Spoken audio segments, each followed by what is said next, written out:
Hey guys, so this is day 8 of my 18-month journey to a $1 million passive income. And I just want to give you guys an update on everything that's been going on. So for one, I upgraded the camera. I had this for a long time, I just didn't use it. It was kind of easier with a cell phone, but I figured we need a little bit better quality on these videos, so upgrade.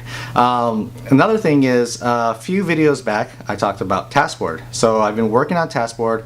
I did my schedule this morning, woke up at 3:30, started the day off with my workout, worked on Taskboard for a few hours before I came here to the office to make these videos. Look for future videos about Taskboard because we're going to go through the entire thing, how I'm building it, how I'm going to market it, how I'm going to get it tested, everything. Another thing, I actually did come up with a product. So I'm going to be creating a prototype of the product this week. I already ordered the materials. It's kind of a surprise what the product actually is, but it is catered to the UX, UI, user interface designer demographic, which we are kind of involved in, so we saw the need for this product. It's a very simple product. It's an actual physical product. It's not a software product. So I'll be talking more about that later also. But I wanted to give you guys an update on everything, including my schedule. I've been sticking to it as much as I can. A few times I woke up a little late because I went to sleep late. It's pretty tough to wake up at 3:30 every morning, but I'm trying my best.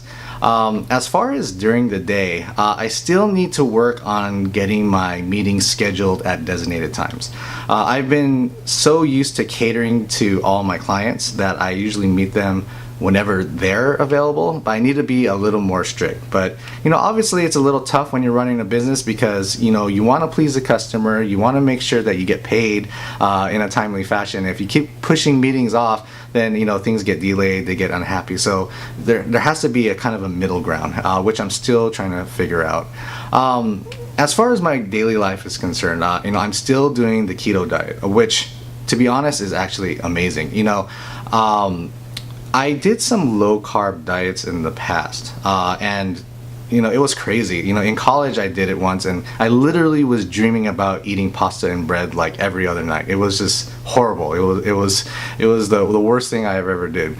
But now what I realized is that with keto, if you add a lot of fat to your diet, the cravings kind of dissipate. And honestly, I think that wheat products kind of act as a drug. They're very addictive. Once you kind of break the addiction, I have no craving for carbs at all.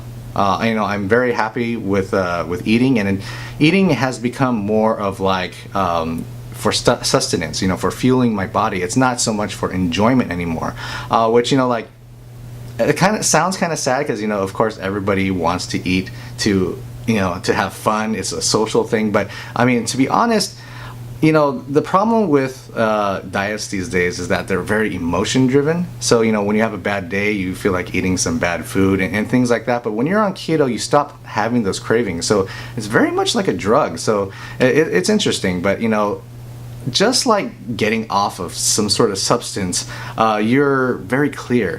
My mind is clear. I have the ability to focus better. I feel like I could perform better. Even physically in my workouts, I feel like I could perform better on this diet than when I'm eating carbs. Obviously, if you're like a long distance runner, if you're doing a lot of endurance, you need carbs to fuel your body. And if you're trying to build muscle, you need some carbs for the energy to actually do that. But at this point, I'm just doing some light workouts, get the the blood pumping, just doing a little bit of lifting. So it's nothing crazy. So on this diet, it works for me, and it makes me feel better throughout the day. Also another thing that's going on right now is we're in the process of morphing the current business that I'm in. So I'm going to make a video about this later because I've actually been getting some questions from some of you guys, some of the viewers, about how I'm running my current web design, app design, social media business, and how I'm making that successful. So I'm going to talk a little bit about that, but also how I'm going to morph this into making it a little bit more along the lines of passive income. So I know I talked about before how it's difficult to scale, but I believe that if we make some changes to it, change the actual business model and how we're working with clients and who the clients are, we can kind of do the same thing but make it a sustainable a sustainable business that's going to provide some passive income to us. So I'll talk more about that later.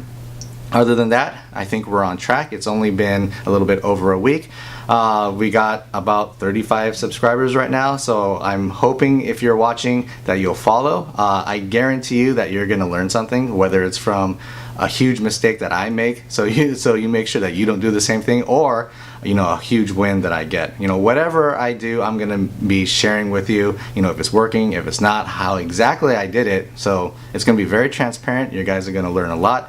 So please subscribe, please like the video, and please comment. I basically respond to every comment so far. So I'm hoping to grow this channel. Hopefully I can create the awareness of why it's important to try to have a plan to create passive income, so you're not living your life as a slave, forever until you retire. So, until next time, I hope this will help you guys out, and I really look forward to the next video. Thanks a lot. Bye-bye.